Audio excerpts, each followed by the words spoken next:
Alright, so this is going to be the BetaFPV Aquila16, and it's going to be BetaFPV's answer to people that just wanted to buy a kit and get into FPV drones right away.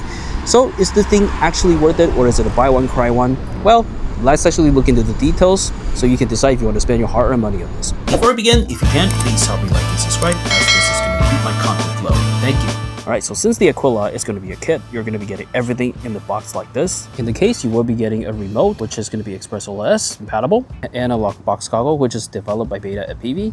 You will be getting the Aquila16 drone, 2 pieces of 1S battery, a quick startup manual, which is pretty simple, a charging block for the battery, and also some additional accessories of props, proper mobile tools, and adapter dongle for you to connect to computer for setups. Beside the drone, more of the important stuff is going to be these two, a remote and also your goggles.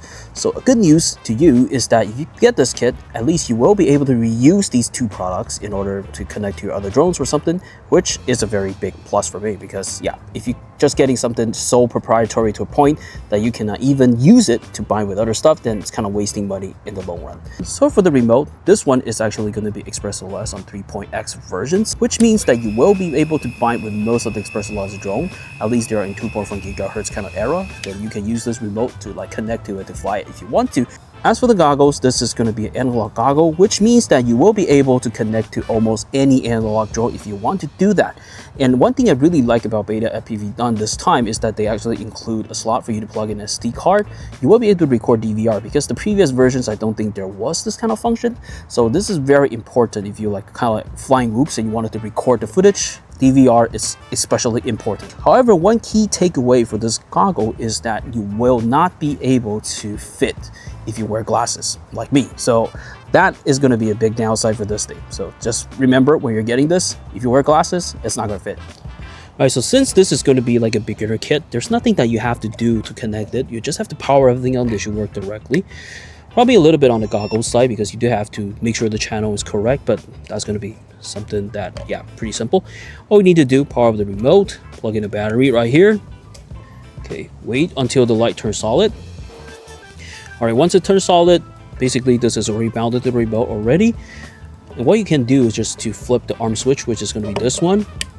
If the motor starts spinning, basically you're good. Next, to make sure that you're on the correct channel for the VTX, all you have to do is just power up the goggles. Pretty simple. You don't have to bind it. It's just kind of like directly broadcasting signal out already, and just have to set the correct channel to receive it. That's it.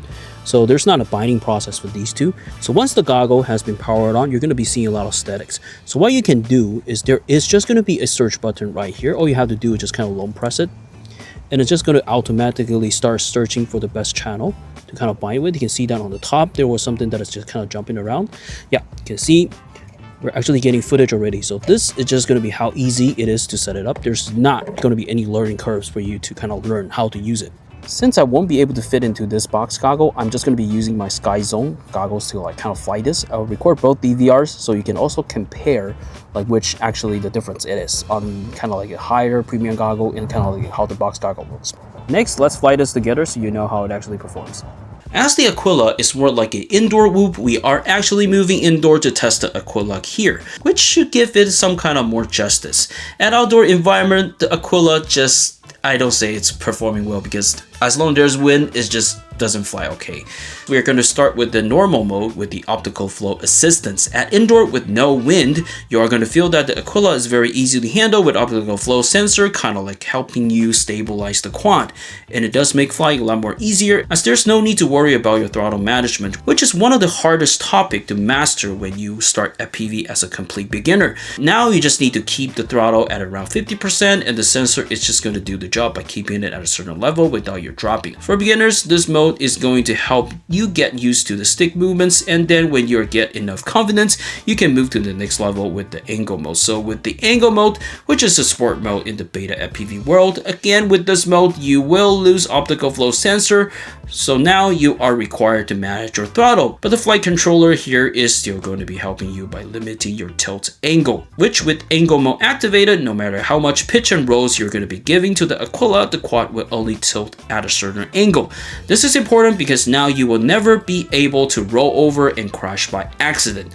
Also, angle modes will automatically return the quad to horizontal level, when you're letting go of the sticks, and it's going to save you numerous times during earlier practice sessions. In addition, the Aquila does have 3 levels of speed, which doesn't actually make your quad motor spin faster, but it actually gives you more tilt angle during both normal and angle. The more tilt angle there is, the faster your drone can go, which is very good thing, as you can utilize this to learn by starting slow and then eventually go up to high. So basically, higher tilt angle, faster speed. Next, let's move to testing the Aquila mode. This is when you will lose most software supports and have to start managing everything completely manual. This is going to be the most fun mode in FPV, as this is the true mode that allows you to become a true FPV pilot. Aquila mode is going to be the mode that will let you know how good the quad is tuned and how good it actually flies. So the Aquila is truly not going to be a bad one compared to the previous CETA series. This is a much more easier quad to fly with. It handles better and it's much more responsiveness. For my previous CETA's experience, I just don't think BetaFPV spent a lot of attention to make it fly good out of the box, which is one of the biggest complaints that I had. So this time, I think they finally listened and improved. So yep, the Aquila is actually pretty good. During my flight, I also noticed some downsides of the Aquila, which is noticeably lack of power. It may not be good for stunts and outdoor flying. This is assumed due to the heavier battery and the additional armor it has to carry. So keep it indoor, and casual cruising flights might still be the best use scenario. So the next downside is that the Aquila is one of the noisiest one-S quad I ever had. The direct contribution to that is I had to do this voiceover due to I couldn't hear myself when recording myself flying indoor. Here is just going to be a very short clip for your reference so you can hear how loud it is. So if this volume is going to be a concern for you, then this is probably not going to be the best one. Okay, so now you see how it actually performs, but what is going to be my final thoughts? Well, this is obviously going to be a beginner kit that is meant for 100% beginner for FPV, and it's not going to be for people that already knows how to fly, yeah, right? But if you are going to be a beginner and want to start FPV, my suggestion is always to do your own research before pulling the trigger of any FPV kits. But if you just have no clue and don't have time to do your own research, the Aquila kit is not going to be a bad option to start with. You will be getting everything in one pack to minimize the startup pain, because doing your own research to know what connects to what does spend a lot of time, and sometimes you might spend a lot of money to buy the wrong stuff. But what is going to be the catch of getting the Aquila kit? Yes, the Aquila drone itself is going to be packed with tons of beginner features for you to learn with. Just know likely you are going to be outgrowing it very fast if you kind of practice a lot. But that is just going to be the goal for this drone, I would say. When you just outgrow it, you just outgrow it, but you know how to fly with it. That's the pro, and now is the con.